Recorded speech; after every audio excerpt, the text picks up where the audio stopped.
So maybe just to summarize what is happening in Saudi Arabia now, and the really irony of what is happening. So we see that more and more people go to Saudi Arabia. More people have access to the country, but less and less human rights organizations are allowed to monitor the situation. So you kind of have an opening to Western journalists, to Western tourists, to Western investors. But anyone who really is going there for any other reason than business and tourism is not welcome. So you have, trials that have been held behind closed doors ever since. Collective punishments imposed on families so that no one really can bring out the reality of what is happening in the country. Human rights organizations not only are not allowed in the country, but also contacting them is a crime. So you really have, a bubble that was created for a Western audience, when at the very same time, the reality for Saudis is that the situation has harshened.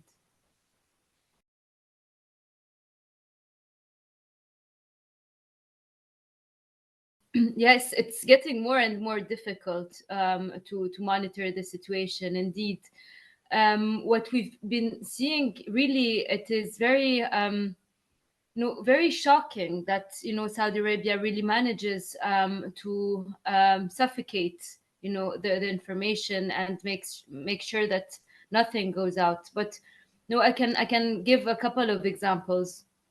So we knew that Manahel Al Utaibi, for example, was arrested, and her whole case is really emblematic of what is happening in Saudi Arabia.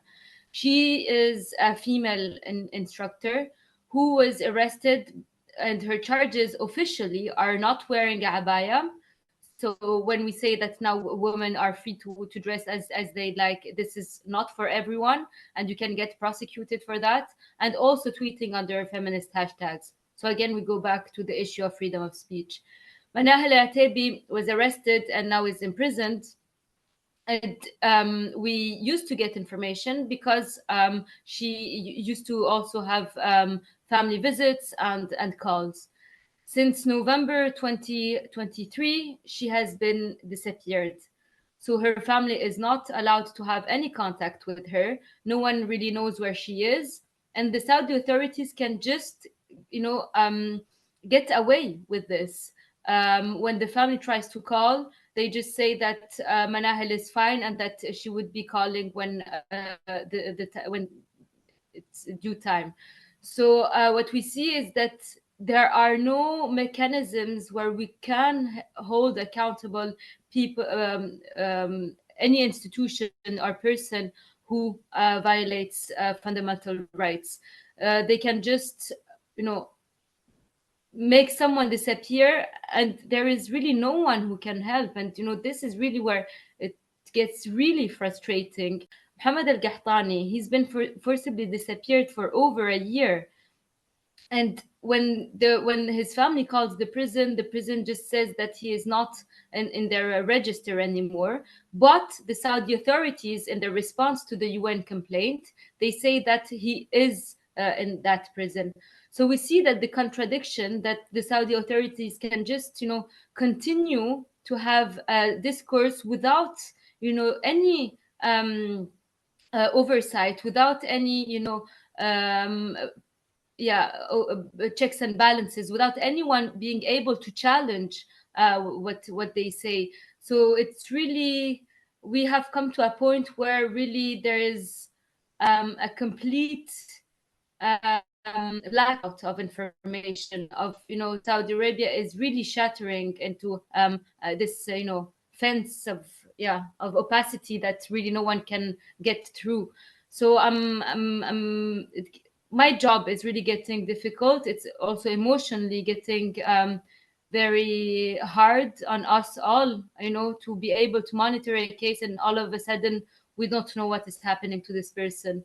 So I mean, I'm reiterating what I've been saying for a year now, is that Saudi Arabia cannot pretend to open up when human rights organizations don't have access to the country. This is really the priority. And if they are really genuinely trying to open up the country, they should first and foremost open it to human rights organizations.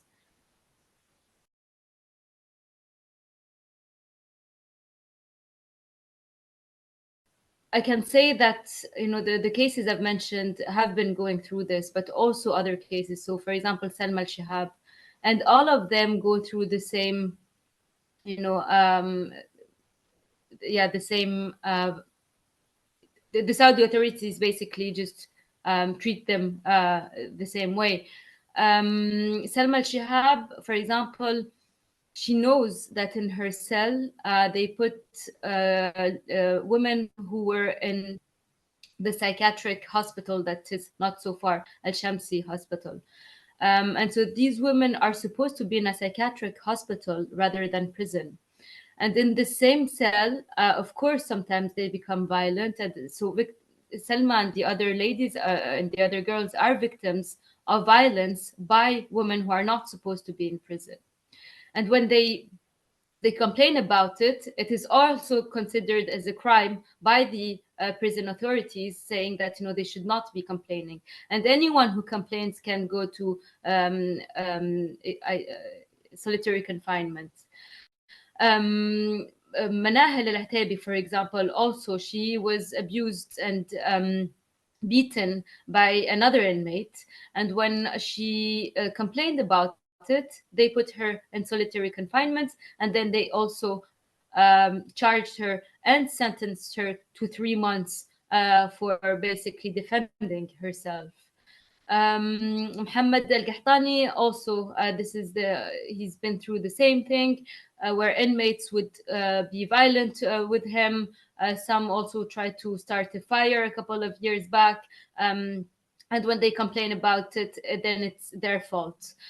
So what we see is that the authorities maybe are avoiding having torture sessions like they did at some point, but they make sure to really weaken and emotionally exhaust and physically exhaust detainees, so that they stop demanding for their rights, that they just become numb to what is happening to them.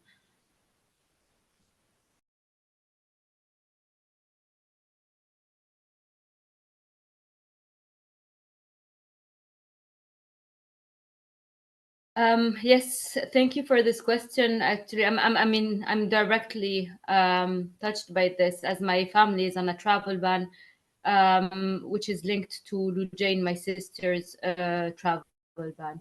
So basically, travel bans are usually imposed after prison as a complementary sentence. Um, Usually a judicial one. But in many cases, or at least what we see now, is that even when the judicial one is expired, they remain under illegal travel bans. And for example, Lujain, her travel ban should have been lifted in September of this year, but she remains of last year to 2023. But she remains under an illegal travel ban. And my whole family is on a travel ban, an illegal one, meaning that they don't know about it. There is no official decision, and they only find out about it when they try to leave the country. And at the border, they tell them that they're basically on a blacklist, that they can't give any more information.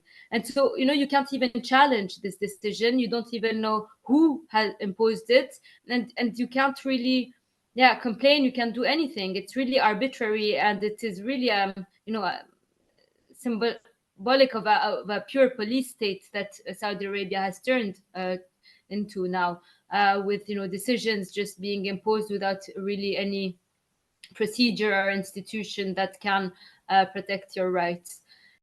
I think that many people since Lujain and the other women and other human rights activists have been released, are basically just relieved that that they're just under a travel ban, but people don't really understand how suffocating it is.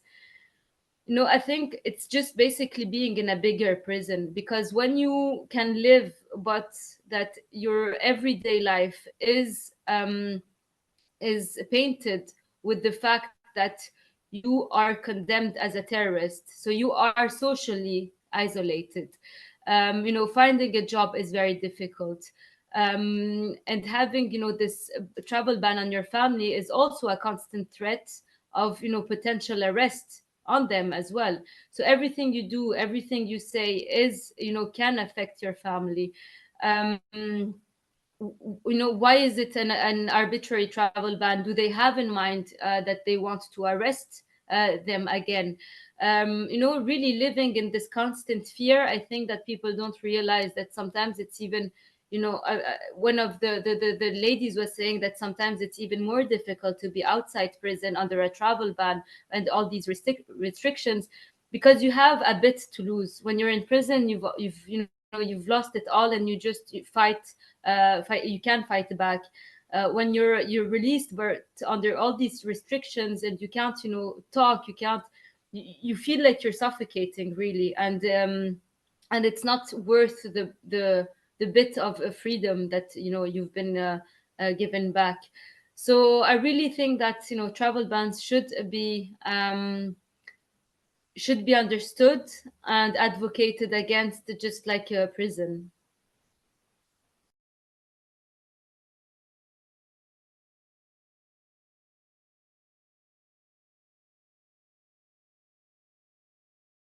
Yes, I mean, so the Human Rights Commission has been the institution that really is welcomed and who hosts, international delegations in Saudi Arabia to talk about human rights.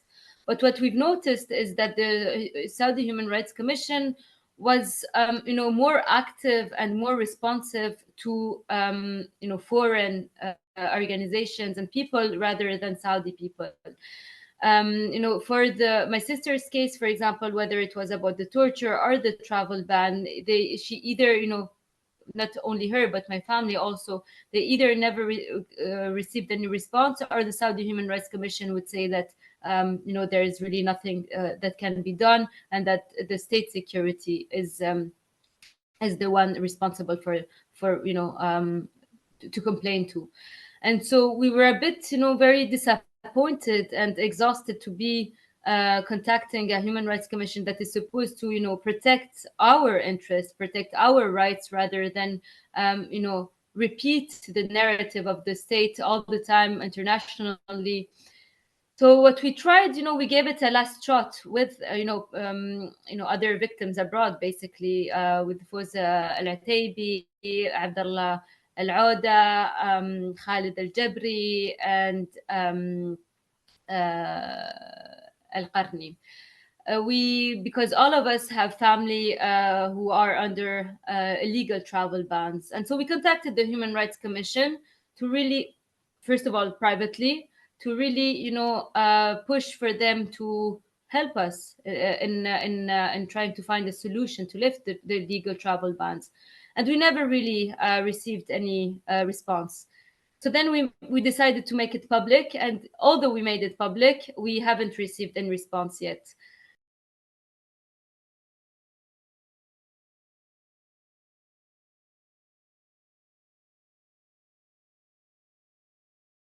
I think the main idea is really to use all the platforms that the Saudis have now, and that, are utilizing for their own, um, PR, and, taking these platforms to turn it against them. Not to turn it against them, but use it also in our interest as Saudi people, not as the Saudi regime. So when Saudi Arabia, hosts or has Messi as the ambassador to tourism, I think it's important, to really work towards having all his fans, push for him to have a word to on political prisoners, for example. So really utilizing all the platforms. So the fact that Saudi Arabia is hosting, so many events, the World Cup is coming up, Expo is coming up. So I think that all these, instead of, being, PR tools for the Saudi government. They should be opportunities for us, to pressure for, genuine change, and not only, entertainment. And so this is how we are working it. I think we've had a lot of success with, for example, Newcastle fans this year, creating really support among the fans. Or, for example, businesses. Saudi Arabia is really trying to, welcome people to invest on mega projects, while violating the rights of the Saudi people on the locations of these projects. So, making sure that companies are involved, and are pushing, for change. And I think, we are getting there. I think that, we are really managing to navigate things, doing, advocacy differently. Mainstream stakeholders, like, policymakers. And so, of course, it's one venue, but another way of dealing with the Saudi human rights abuses is really, talking to the ones who are used to cover up the abuses. So we do hope that, people will see, further than their direct interest of dealing with the Saudi regime, and really understanding that this issue is not only about, 3-4 political prisoners. No, it is about, empowering and emboldening a regime that won't be stoppable, if granted all this power without any accountability.